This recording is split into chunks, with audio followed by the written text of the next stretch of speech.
This channel does not promote any violent, harmful, or illegal activities. All content provided by this channel is meant for an educational purpose only. বাগুইআটির খবরের দিকে নজর রাখি। বিপজ্জনক বাড়ির বলি কিশোর, জখম কিশোরকে আরজিকর হাসপাতালে নিয়ে গেলেও শেষ রক্ষা হয়নি। তিনতলা বাড়ির নির্মাণেই কি গলদ রয়েছে? প্রশ্ন একাধিক রয়েছে। মাত্র 15 বছর বাড়িটি তৈরি হয়েছে, আর তারপর থেকেই বড় বড় ফাটল। স্থানীয়রা অভিযোগ যা করছে তা শুনলে আপনার চোখ কপালে উঠবে। কি অভিযোগ জানেন? এক এক করে বলছি। তিনতলা বাড়িতে লোহার বদলে বাঁশ কাঠের কাঠামো ছিল, লোহা নয়। বাড়ির কাঠামো বাঁধতে তারের বদলে কি ব্যবহার করা হয়েছে জানেন? দড়ি ব্যবহার করা হয়েছে। আর এখন প্রশ্ন হচ্ছে, এই যে বেহাল বাড়ি, তা কিভাবে নজর এড়িয়ে গেল পুরসভার? বাড়িতে চওড়া ফাটল, পুরসভা খবর নিল না কেন?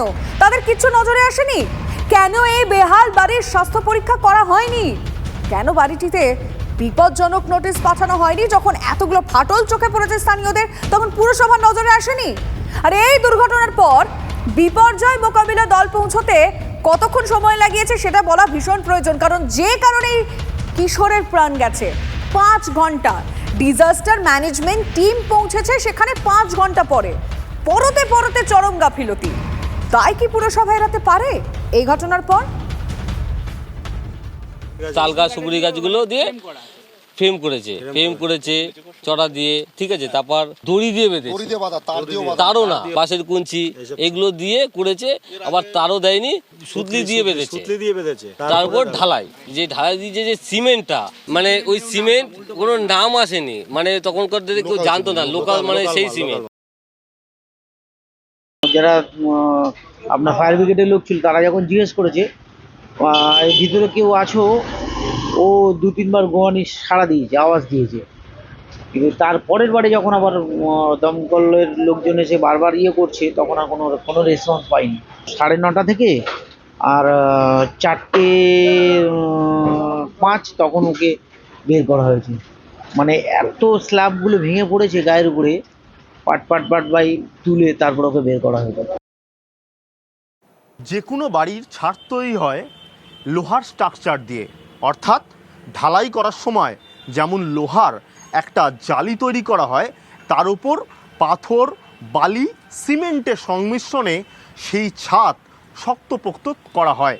দেখা যাচ্ছে যে ছাদ, সেই ছাদের একেবারে ওপরের অংশ, অর্থাৎ এটি 3 তলা, সেই 3 তলায় যে স্ট্রাকচার, সেখানে কোনো লোহার অংশ নেই, রয়েছে বেশ কিছু কাঠের অংশ।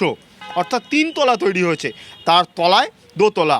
দেখা যাচ্ছে যে একটি সাইডে একেবারে কাঠের যে জালি, সেগুলো পরপর ছিল, এবং তার তলায় যদি দেখি এখনও পর্যন্ত প্লাইউডের মতো বেশ কিছু অংশ, সেগুলো কিন্তু রয়েছে। দেখা যাচ্ছে যে একটি দরজা রয়েছে, তার ওপরে স্ট্রাকচারাল ইঞ্জিনিয়ারদের মতে একটি বিম তৈরি করার কথা, সেই বিমটা পর্যন্ত লোহার হতে হয়, কিন্তু সেটা যে লোহার ছিল না, একেবারে তার পাশের যে ইটের অংশ, সেটা প্রমাণ করে দেয় যে কোনো লোহার স্ট্রাকচারের বিম ছিল না, শুধুমাত্র একের পর এক ইট এবং তার মধ্যে সিমেন্ট দিয়ে তৈরি হয়েছিল। অর্থাৎ একটি বাড়ি তৈরি করতে গেলে যে লোহার আস্তরণ বা জালি করতে হয়, তারপর সেই বাড়ির ছাদ তৈরি করতে হয়, এক্ষেত্রে কোনো নিয়মই মানা হয়নি। পুরসভা এখানে কি করছে? তার কারণ তারাও কি কোনোদিন দেখলেন না পুরো বিষয়টা? প্ল্যান পাস কি করে হলো? আর এবার যে ছবিটা আপনাদের দেখাবো, সেটা দেখলে আপনি বুঝতে পারবেন না যে সেটা রাস্তা নাকি নদী, কারণ রাস্তার এমনই অবস্থা। জলমগ্ন আরামবাগের গড়বেতা বদনগঞ্জের রাস্তা। ছবিটা একবার দেখুন, বুঝতে পারছেন কোথাও যে এটা একটা রাস্তা? মনে হচ্ছে একটা নদী। যাত্রীবাহী ও পণ্যবাহী গাড়ি চলাচল পুরোপুরি বন্ধ। জল পেরিয়ে হেঁটে যাতায়াত করতে হচ্ছে স্থানীয় বাসিন্দাদের। আর অন্যদিকে কামারপুকুর এবং জয়রামবাটির মধ্যবর্তী যে চেকপোস্ট রয়েছে, সেই এলাকায় রাস্তায় জলস্রোত, যোগাযোগ বিচ্ছিন্ন হয়ে গেছে কামারপুকুর আর জয়রামবাটির। জলের তলায় রয়েছে চাষের জমি। টানা বৃষ্টিতে বাঁকুড়ার কতুলপুর থেকে হুগলির গোঘাটের দিকে জল বইছে। পান্ডু ক্যাম্প যাবো, ওই তো খাল ডুবে গেছে, যাওয়া তো অসুবিধা হচ্ছে। যাবেন কিভাবে? দেখি কি করে যেতে পারি, কিভাবে ব্যবস্থা করতে পারি, না গেলে তো আবার সাহেবরা আছে, অ্যাবসেন্ট করতে পারবে ভয় আছে, ওই জন্য আরও বেরিয়েছি। বৃষ্টি হলেই এখানে মানুষ জানে যে রাস্তা অচল হয়ে যায়, সেখানে একদম রাস্তা নিচু, সেখানে প্রশাসনের দিক থেকে বারবার এগুলো দেখা হয় যে এই ধরনের ব্যাপার হচ্ছে, কেন যে এইগুলো দৃষ্টিপাত করা হয়নি, এটাই আমাদের কাছে দুর্ভাগ্যের বিষয় আর কি। চারিদিকে জলে জলমগ্ন হয়ে গেছে, প্রতি বছর হয় না, তার মধ্যেই ধরুন না, যেমন গত বছর এরকম পরিস্থিতি হয়নি, কিন্তু এখন যা পরিস্থিতি, সবদিকে তো জল দেখা যাচ্ছে চারিদিকেই, এই অবস্থায় রাস্তা পারাপার করাও তো মুশকিল। এই তো ওই পার থেকে যা হোক একটা গামছা ছিল সাথে, গামছা পরে ব্যাগ ট্যাগে সব যা জামা প্যান্ট খুলে জুতো খুলে এই পার হলাম। আরামবাগ গড়বেতা বদনগঞ্জ রাজ্য সড়ক, আর এই রাজ্য সড়কে জল উঠেছে, পারাপার বন্ধ, গাড়ি চলাচল বন্ধ আছে। আর এই যে বৃষ্টির জল, যে দুদিন ধরে বৃষ্টি হচ্ছে, এই বাঁকুড়ার দিক থেকে জল আসছে এবং পুরো রাস্তার উপর দিয়ে বইছে, আর জীবনের ঝুঁকি নিয়ে এইভাবেই যাতায়াত করছে।